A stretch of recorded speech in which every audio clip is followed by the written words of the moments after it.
أعوذ بالله من الشيطان الرجيم بسم الله الرحمن الرحيم حاضرین و سامعین کرام، آپ اور ہم حضور پاک علیہ السلام کی ولادت مبارکہ کے متعلق تن سماعت فرمائیں۔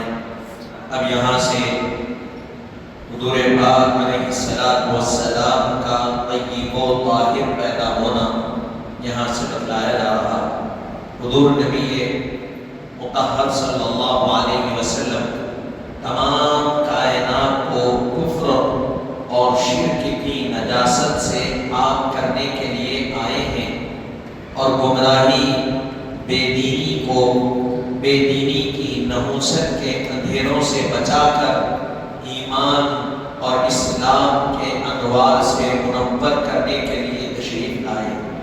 حضور کی تشریف آوری کفر اور شرک کی نجاست سے پاک کرنے کے لیے آئے، گمراہی اور بے دینی کی نحوست کے اندھیروں سے قوم اور ملت کو نکال کر اسلام، ایمان کے نور سے، انوار سے منور کرنے کے لیے حضور تشریف لائے۔ آپ کی حالت شریفہ کے بارے میں خود آپ کی والدہ ماجدہ فرماتی ہیں، جب وہ تشریف لائے تو پاک صاف حالت میں تشریف لائے اور ان کے جسم مبارک پر کوئی آرائش اور نامناسب چیز نہ تھی۔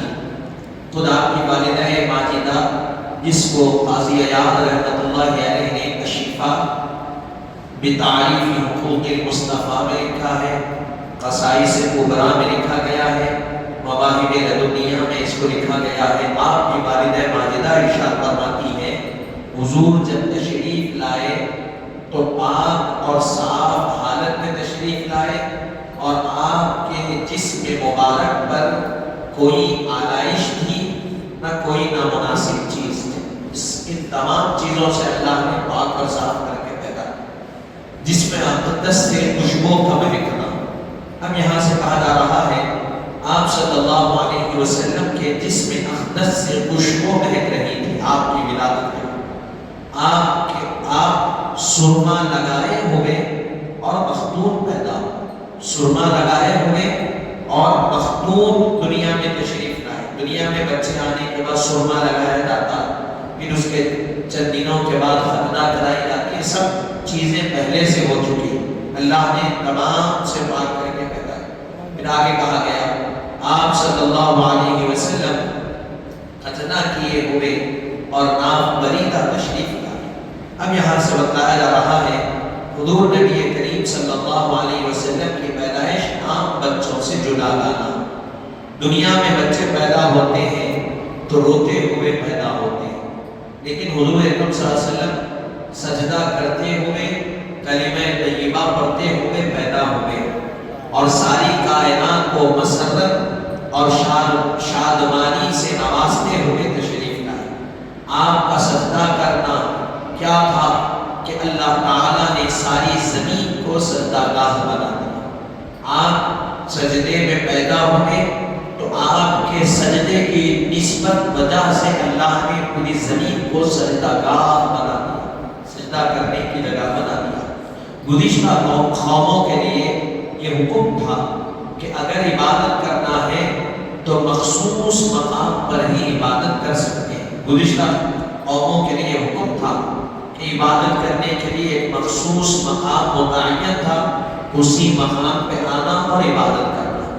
اسی لیے وہ لوگ اس کے علاوہ دوسری جگہ عبادت نہیں کرتے۔ اب ان کے لیے اس جگہ کے علاوہ کہیں اور عبادت کرنا منع تھا، کہیں اور عبادت نہیں کرتے تھے۔ حضرت نوح علیہ السلام کے زمانے میں جب طوفان آیا تو ساری زمین پانی میں ڈوب گئی، ساری زمین کیا ہوئی؟ پانی میں ڈوب گئی، اور تمام زمین کو غسل دیا گیا، پھر بھی زمین پاک نہیں ہوئی۔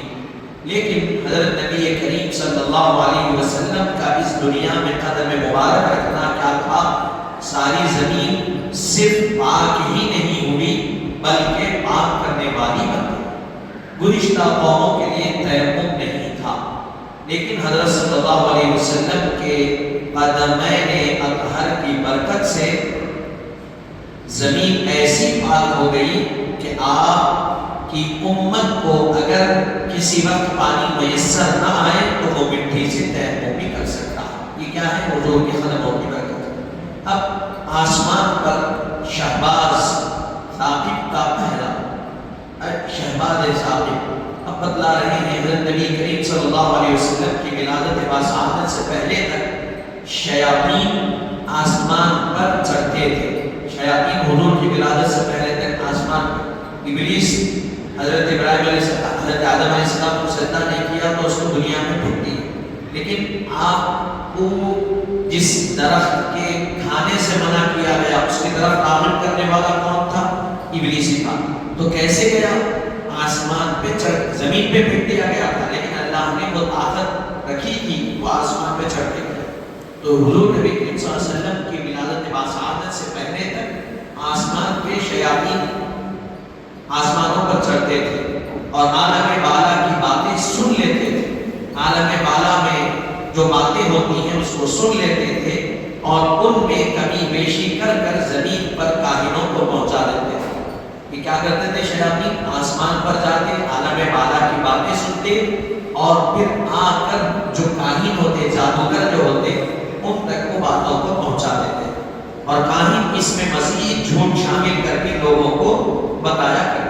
پہلے تو یہ سنتے، آگے بولتے کچھ شیاطین، پھر کاہن سنتے، کاہن سننے کے بعد لوگوں کو کچھ اور بولتے، یعنی اس میں شیطان جھوٹ ملاتے، پھر اس کے بعد یہ لوگ جھوٹ ملاتے۔ لیکن جب حضرت صلی اللہ علیہ وسلم کی آمد مبارک ہوئی تو آسمان پر شہباز ثاقب کا پہرا بٹھا دیا گیا ہے، یعنی آگ کا شعلہ شیاطین کے تعاقب کے لیے مقرر کر دیا۔ اب حضور کی ولادت ہو گئی، ایک آگ کا شعلہ رکھ دیا گیا۔ اب شیاطین اگر کوشش کرتے ہیں جانے کی تو آگ کا گولا ان کا تعاقب کرتا ہے، ان کا پیچھا کرتا ہے۔ اب کوئی شیطان اوپر نہیں جا سکتا، اگر وہ جانے کی کوشش کرتا ہے تو آگ کا گولا اس کا جلا کر اس کو ختم کر دیتا ہے جو جانے کی کوشش کرتا ہے۔ حضرت نبی کریم صلی اللہ علیہ وسلم کی ولادت مبارکہ باسعادت پر خوشی منانا فطری تقاضا۔ حضور کی ولادت پر خوشی منانا کیا ہے؟ فطری تقاضا۔ اب سنیے، انسان کی طبیعت اور فطرت میں یہ بات داخل ہے کہ جب اس کو کوئی تکلیف یا غم لاحق ہوتا ہے یا کسی کی تکلیف کو سنتا ہے تو اس کے چہرے پر خود بخود غم کے آثار نمایاں ہو جاتے ہیں۔ یہ انسان کی فطرت میں شامل ہے۔ اگر کسی انسان کو تکلیف ہوئی یا غم ہوا، اس کے چہرے سے اس کے غم کے آثار ظاہر ہو جاتے ہیں۔ اگر میں کسی کو غم ہوا، وہ شخص مجھے اس کی غم کی کہانی اور داستان سنایا، واقعات سنایا، تو میرے چہرے پر بھی غم کے آثار ظاہر ہو جاتے ہیں۔ یہ انسانی تقاضا، فطرت کا تقاضا۔ اسی طرح جب کوئی حسین منظر دیکھتا ہے یا کوئی نعمت اس کو حاصل ہوتی ہے یا کوئی خوشی کی خبر سنتا ہے تو فطرتاً اس کے چہرے پر خوشی کے آثار ظاہر ہوتے ہیں۔ اسی طرح کوئی اچھی چیز دیکھا، مثال کے طور پہ ایسی بہترین چیز، خانہ کعبہ کا دیدار ہوا، انسان خوش ہوتا، یعنی جو چلی دنیا میں کوئی حسین مناظر، کوئی ساحلی سمندر کی طرف چلا گیا اور وہاں کا جو حسین منظر ہوتا ہے، پانی جو آتا ہے، جھاڑ ہوتے، اس کو دیکھ کر انسان کو سکون اور خوشی محسوس ہوتی ہے، اطمینان کو محسوس، یا کوئی نعمت کا حاصل ہوا اس کو خوشی ہوتی ہے اندر سے، یا کوئی اچھی خبر سنا تو خوشی ہوتی ہے اس کے، اور پھر اس کے آثار اس کے چہرے سے کیا ہوتے ہیں؟ ظاہر ہوتے ہیں، نمایاں ہوتے ہیں۔ اس کا چرچا کرنے لگتا ہے، پھر کیا کرتا ہے؟ اس چیز کے ملنے کا، اس نعمت کا چرچا، میں کو یہ چیز ملی اس کی وجہ سے میں خوش ہوں، یہ چیز مجھے عطا ہوئی، اس کا چرچا کرتا ہے۔ اس پر نہ کسی کے کا دباؤ ہوتا ہے اور نہ اس کو کوئی برا سمجھتا۔ اب کوئی ایسا کر رہا تو کسی کے دباؤ میں آ کے کر رہا ہے نہیں، اور اگر کوئی ایسا کرتا ہے تو کوئی دوسرا اس کو برا سمجھتا ہے نہیں سمجھتا۔ غور کرنا چاہیے کہ جب دنیا کی چھوٹی نعمت کے حصول پر اتنا اظہار مسرت ہوتا ہے کہ دنیا بھی ختم ہونے والی ہے اور اس کی راحت بھی ختم ہونے والی ہے. یعنی جب دنیا کی ایک چھوٹی نعمت ملی تو اتنی خوشی بھی ہو رہی ہے اور اس کا اظہار بھی ہو رہا. تو سوچئے یہ دنیا بھی ختم ہونے والی ہے, یہ دنیا کی نعمتیں بھی زوالی نعمتیں, نازوال نعمت کوئی نہیں ہے, باقی رہنے والی کوئی چیز نہیں, ختم ہو جانے والی ہے. تب بھی اس کے لیے طبیعت اتنی خوش ہوتی ہے, تب بھی معلوم ہے کہ یہ دنیا ختم ہونے والی ہے, یہ نعمت ختم ہونے والی ہے, تب بھی کیا ہوتا ہے, انسان کی طبیعت خوش ہوتی. تو کہا گیا پھر حضرت نبی کریم صلی اللہ علیہ وآلہ وسلم کی ولادت باسعادت پر کتنی خوشی ہونی چاہیے. دنیا کی نعمت کے ملنے پر خوشی, یہ اللہ کی نعمت اور یہ زوالی نعمت نہیں ہے, لازوال ابدی نعمت ہے, ہمیشہ ہمیشہ کے لیے یہ نعمت قائم رہنے والی ہے. تو ایسی نعمت کے ملنے پر کتنی خوشی منانا چاہیے. پھر کہا گیا کتنی خوشی ہونی چاہیے, منانا تو آ گیا, جو کہ ساری کائنات کے لیے نعمت عظمیٰ اور دولت کبریٰ. حضور کی ذات کیا ہے, ساری کائنات کے لیے نعمت عظمیٰ, سب سے بڑی نعمت اور دولت کبریٰ, کیونکہ تمام نعمتیں انہی کے صدقے میں ملی ہے اور ملتی ہے. ساری نعمتیں حضور کے صدقے میں ملی ہے, حضور کے صدقے میں مل رہی ہے, اور قیامت تک جس کو جو نعمت ملے گی حضور کے صدقے میں ملے گی. تو اب میری نعمت مجھے مل رہی ہے حضور کے صدقے, ایمان حضور کے صدقے, ہر شے حضور کے صدقے. تو پھر جس کے صدقے میں یہ نعمتیں مل رہی ہے, جب وہ نعمتوں والے ملے تو کتنا خوش ہونا چاہیے. پھر اس کے بعد کہا گیا اس پر جس قدر خوشی اور مسرت کا اظہار کیا جائے تقاضۂ فطرت ہی ہے وہ کہلاتا. اب اس پر کتنی بھی خوشی کا اظہار ہو, کتنی بھی مسرت کا اظہار ہو, وہ فطرت کے تقاضا ہی کہلاتا ہے, اس کے خلاف نہیں, کیونکہ نعمت کی خوشی نہ ہو. البتہ کوئی غیر شرعی حرکت یا لا یعنی کلام کا ہرگز ارتکاب نہ کیا جائے اور اظہار فرحت و مسرت محض رسمی نہ ہو, بلکہ آپ کی پاکیزہ تعلیمات پر عمل پیرا ہو کر دائمی سعادت اور فرحت حاصل ہو. اب یہاں تنبیہ یہ کہی جا رہی ہے, البتہ خوشی ہے سب ہے, لیکن خوشی میں کوئی غیر شرعی کام نہیں ہونا, کوئی ایسا عمل نہیں جو شریعت کے خلاف ہو, یا پھر کوئی لا یعنی کلام, کوئی ایسا کلام نہیں کرنا جو کہ شریعت کے خلاف ہو رہا, جس سے ایسا گناہ کا ارتکاب, ایسا کلام.